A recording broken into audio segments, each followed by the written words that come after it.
Muli kinilala bilang isa sa Journalists of the Year si Howie Severino sa 5th Metrobank Foundation Award for Continuing Excellence and Service. Nagpapasalamat si Howie sa pagkilala. 2015 ang unang bigyan ng kaparehong parangal si Howie. Isa si Howie sa mga host ng Eyewitness at nagsilbi rin siyang consultant ng GMA Integrated News at editor-at-large ng GMA News Online. Patay nang natagpuan ng isang lalaking 3 araw na nawawala sa Cebu City. Palutang-lutang sa pier ang bangkay na makita ang mga mangingisda. Ay sa asawa ng biktimang 61 taong gulang, nagtalo sila ng biktima bago nawala noong February 27. Patuloy ang investigasyon bagamat lumalabas na walang senyales ng foul play ang bangkay.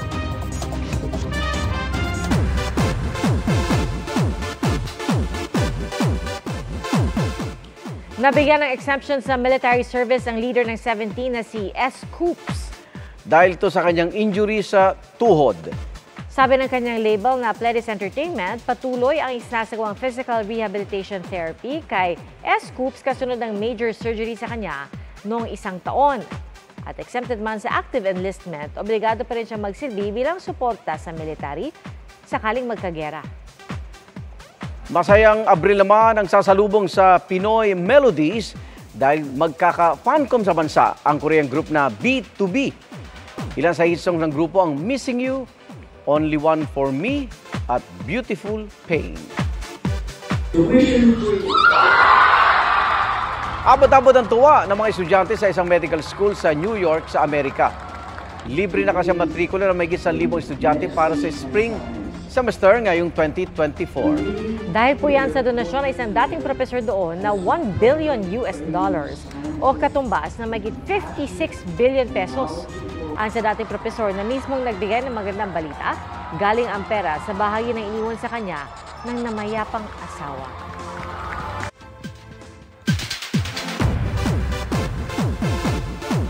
Balik bansa na si Asia's multimedia star Alden Richards. At soon, magbabalik taping na rin siya para sa Pulang Araw.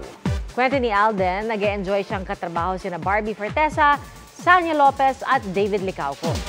Marami na raw silang na-shoot na mga eksena at nakita raw niya ang growth ni Barbie bilang aktres. Bukod sa serye, excited din si Alden ang gagawin niyang project kasamang international stars. Kamakailan lang ay nagpunta sa South Korea si Alden at nakipag-bonding sa kanyang fans. Nasubok agad ang sumpaang for better or for worse sa isang kasal sa Amerika. Bigla kasing hinimatay ang bride. Ang dahilan, ating saksiyan.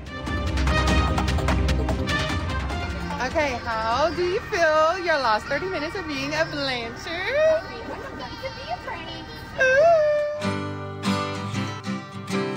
From this to this, anyari? Masaya at masigla pa si Catherine Franks bago ang kanyang dream wedding. Pero sa altar, pagkasabi niya ng I do, umikot ang kanyang paningin hanggang natumba na. At bilang isa, kundi 3 beses napasalampak ang speech therapist na si Catherine. Speechless tuloy ang mga saksi. Ilang beses naman siyang inalalayan ng mister na si Alex at ng entourage.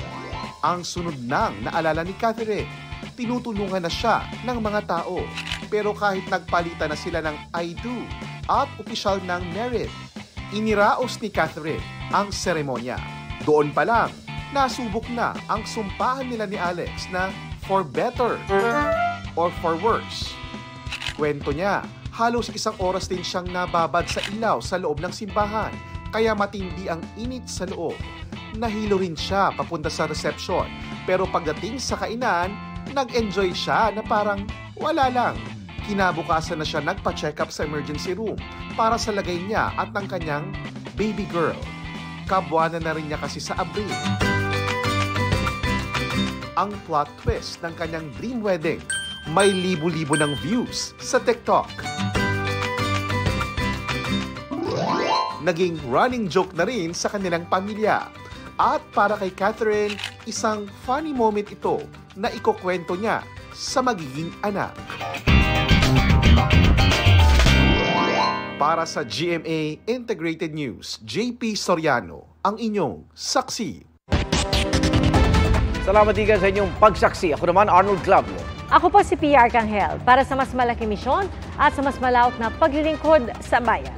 Mula sa GMA Integrated News, ang News Authority ng Pilipino. Hanggang sa Lunes, sama-sama tayong magiging saksi!